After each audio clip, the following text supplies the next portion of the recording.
les personnes qui ont peu de visibilité sur Facebook, qui ont déjà une page Facebook mais qui ont peu de visibilité, on va voir comment y remédier. Alors bonjour, je m'appelle Yael Nasri, je suis experte en marketing par internet. Donc c'est vrai que si vous avez une page Facebook, c'est parce que vous êtes intéressé à avoir plus de visibilité, vous faire connaître et trouver des nouveaux clients. Mais le problème, c'est que Facebook, avec les années, a baissé l'impact des pages Facebook professionnelles. C'est-à-dire que si on ne met pas de budget pub, on a très peu de chances d'avoir de la visibilité. C'est vrai que les personnes qui gèrent une page Facebook depuis plusieurs mois peuvent s'apercevoir qu'avec le temps, il y a une baisse de visibilité parce que Facebook est intéressé à ce qu'on investisse dans la publicité payante pour augmenter l'impact de notre page Facebook.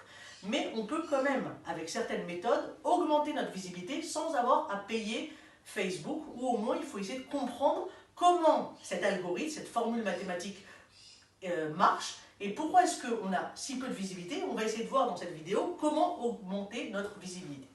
Donc déjà, il faut comprendre que les personnes ne rentrent pas dans chacune des pages Facebook tous les jours. En fait, ils regardent leur fil d'actualité. Chaque jour, chaque personne rentre dans son fil d'actualité et c'est là où il va voir en fait les informations des amis qui sont amis avec eux, des pages qu'ils ont likées, des groupes auxquels ils sont membres. Et en fait, chaque fil d'actualité est différent par personne. Donc chacun a un fil d'actualité qui est différent. Et donc ce qu'on va essayer de comprendre dans cette vidéo, c'est comment est-ce que Facebook décide de ce qu'il va mettre sur chacun des fils d'actualité. Parce que si on comprend comment on a une chance d'apparaître dans les fils d'actualité des personnes, on aura plus de visibilité. Donc pour ça, Facebook, c'est la même chose dans chacun des algorithmes, utilise une formule mathématique qui s'appelle sur Facebook EdgeRank. C'est une petite formule mathématique, mais n'ayez pas peur, même si vous n'êtes pas bon en maths, n'ayez pas peur, je vais tout vous expliquer. Donc là, c'est le E de EdgeRank, égal à UI, donc c'est l'affinité. Est-ce que nos anciennes personnes ont vu et ont liké nos anciens statuts? C'est-à-dire que plus une personne va liker, commenter nos anciens statuts, les statuts que j'ai écrits la semaine dernière ou il y a 2 semaines, plus on a une chance, plus Facebook se dit « Tiens, cette personne est intéressée par ce statut, alors je vais le mettre en avant ». Donc plus les personnes vont liker ou commenter nos anciens statuts, plus on a une chance que nos prochains statuts seront vus par ces personnes. Et donc c'est comme ça qu'en fait, Facebook va décider de mettre notre prochain statut chez cette personne ou chez cette personne, ça va dépendre de leur interaction. S'il y a des personnes qui ont liké notre statut, il y aura plus de chances qu'ils verront nos prochains statuts. Donc c'est pour ça que ça va être important de travailler sur l'affinité et faire en sorte que nos prochains statuts soient likés. Parce que plus ils vont être likés, plus les personnes vont voir nos prochains statuts. Donc ça c'est le premier paramètre, c'est l'affinité. Le deuxième paramètre, c'est le poids. Combien est-ce que la personne a besoin de s'engager sur notre statut, sur notre page Facebook? C'est-à-dire que plus une personne va commenter, partager notre statut, plus il verra nos prochains statuts. J'en parle dans ma formation pour expliquer comment essayer d'augmenter ce poids et faire en sorte que les personnes ont une interaction avec notre statut. Et le dernier paramètre, c'est decay, on voit un petit timer, c'est le temps. Est-ce que notre statut est récent? Il y a beaucoup de personnes qui rentrent dans Facebook pour avoir les nouveautés, des nouvelles et autres. Et donc si on a écrit un statut qui a été écrit il y a 1 semaine, on a peu de chances qu'il soit mis en avant, puisque Facebook va tout le temps essayer de mettre en avant le statut qui est récent et qui vient d'être mis en avant. Okay, donc maintenant qu'on a essayé de comprendre cet algorithme, on va essayer de comprendre, nous en tant que professionnels, comment faire en sorte d'augmenter ce EdgeRank et augmenter la visibilité de nos statuts. Donc première chose, si on a plus d'affinité, si nos statuts entraînent de l'interaction, si nos statuts sont intéressants, ils vont avoir plus d'impact et on va donc augmenter notre affinité.